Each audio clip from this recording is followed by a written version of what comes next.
Good morning sa lahat po ng lover orchid dyan, sa mga lover po ng orchids, yung mahihilig sa mga orchids, andito na naman po si Madam Lover Orchids, at ako na naman po ay mag-update sa inyo. Well, anyway, mga basic ko, ang akin pong update ngayon ay yung tungkol po sa aking mga baby. Bali, ito po yung aking mga baby ngayon. Okay? So, kapag nakikita niyo mga basic ko, sila Dendrobium nobile, mga kiki pa lang to. Okay? So, well, napakaano ko naman dahil napakaganda po ng tubo nila. Okay? So, ito yung pinakalas na binili ko. Ito kasi yung lagi kong bibiliin. Ito.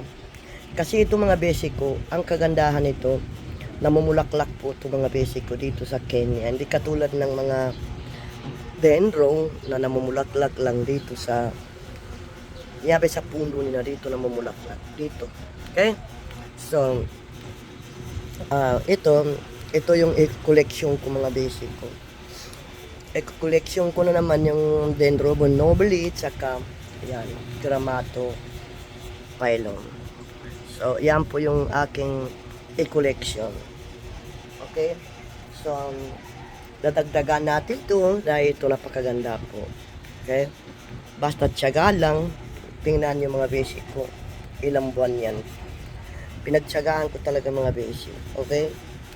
So, basta may tiyaga ka, may aanihin ka. Okay? Pero pag hindi ka matyaga, wala kang talagang aanihin, mga basic. So, grabe, napakaganda ng mga ating orchids. Dito, dyan po, ganyan po yan. Okay? So, umaga, dito ako nakaupo. Okay?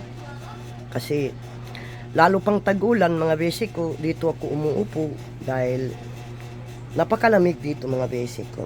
Okay? So, ang ginagawa ko kasi, binubuksan ko lang electric fan para po magbubukas yung ibang may flowers. Tulad nito mga basic ko. Okay? Para magbubukas po yan. Kaya po ako open ng aking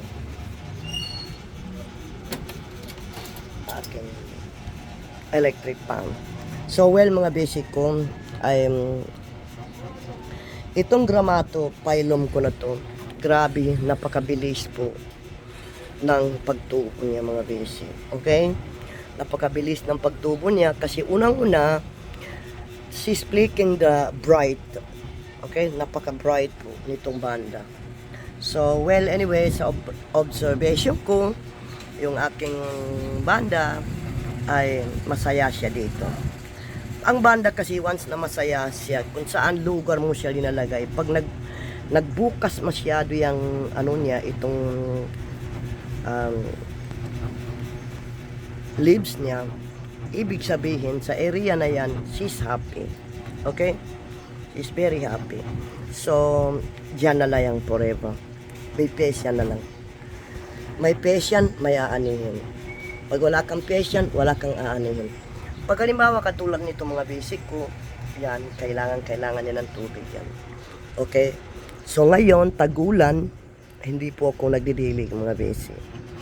Once na umuulan mga basic ko, hindi po ako nagdidilig ng aking halaman. Bakit po? Kasi po, baka malagyanan ng tubig ito sa gitna, ito po yung sinasabi na lap.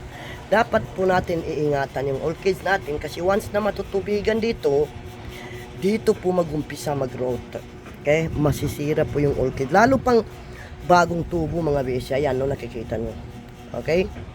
So, ayan. Pabago pang tubo. Ngayon na naman ay papakita ko sa inyo yung aking binili kay Carmina. Dahil minsan si Carmina binibigyan niya sa akin ng pagkaganda. Ito po yung aking Wren Hybrid Creamy. Creamy po yung kulay ng kanyang flowers. So, pag nakikita nyo, ibig sabihin itong plants na to, she need naka-ano po yung naka-open po yung kanyang ugat mga besi. At saka isa pa, nakadikit sa kahoy. Okay? Yung akin naman banda, na yan po yung banda na banda sun. Okay? Tatawagin, yan po yung banda na pwede po sa araw. Mga ganyan po na leaves, pwede nyo yan ibabad sa araw 24 hours. Yan po yung mga mukara na pwede sa araw. Kapag hindi masyado maaraw mga basic ko, hindi yan tutubo. Okay, tapos pag nakikita nyo dito sa likod, okay, dyan sa likod na yan, eto, yan po yung anosmum ko. Yan. Anosmum po mga basic ko yan. Okay? So, ibig sabihin, masaya po siya dyan. At, huwag na natin ibahin pa. Dahil gusto niya yung lugar na yan. Diyan magbibigay ng flower yan mga basic ko. Okay? So, ito na naman tayo sa mga dapo orchids na to. Ito po yung mga wild orchids. Okay? Nakikita nyo? I don't know what is this. Baka leaves lang to mga basic ko. Ayan. Okay? So, ang dami po tumubo. Ito. So, hindi ko po siya diniligan. Bali, kasi sabi sa akin, pang mga ganitong orchids, once na gustong mamulaklak yan, wag mo muna, i-rest mo muna yung tubig niya. I-rest mo na yung tubig niya dahil maglalabas ng kanyang bulaklak yan. So, napakabilis po ng tubo niya mga basic. Kung nakikita nyo, i-zoom ko, tingnan nyo, okay?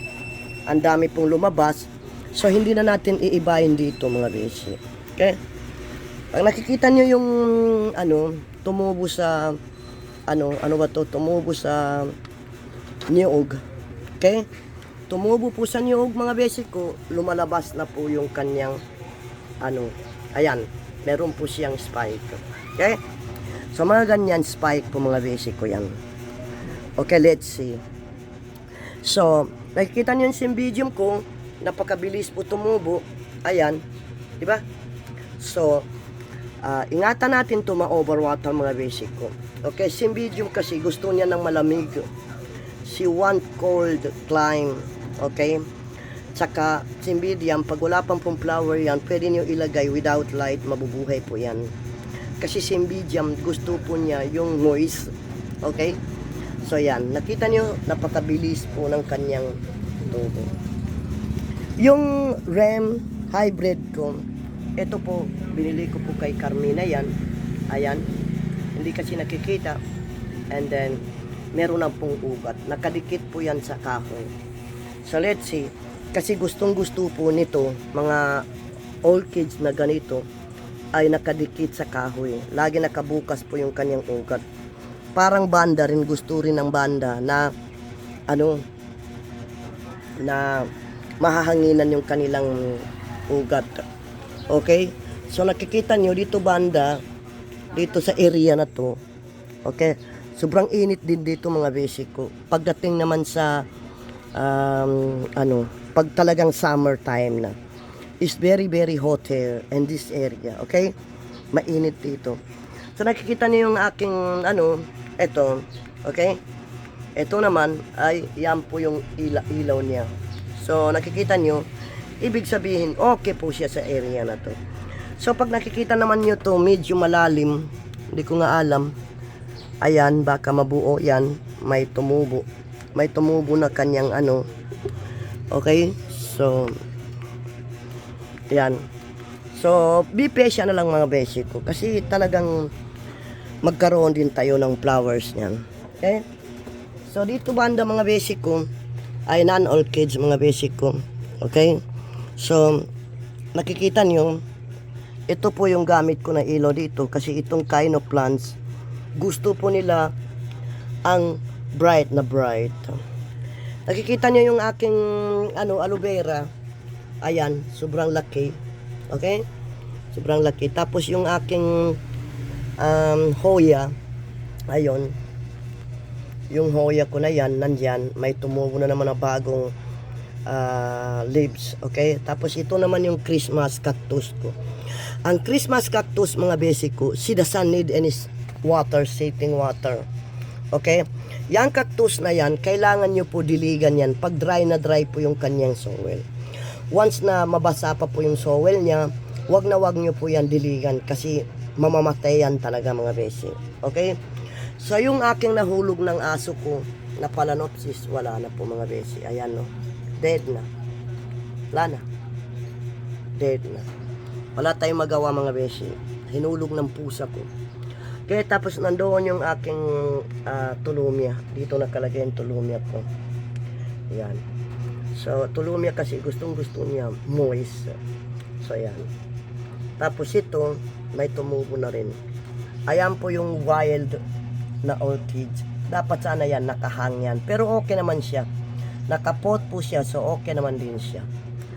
So ngayon nagtataka kasi ako dahil wala pong mga bulaklak yung aking pal, dahil nga siyempre hindi pa po tamang oras po ang pag flowers niya.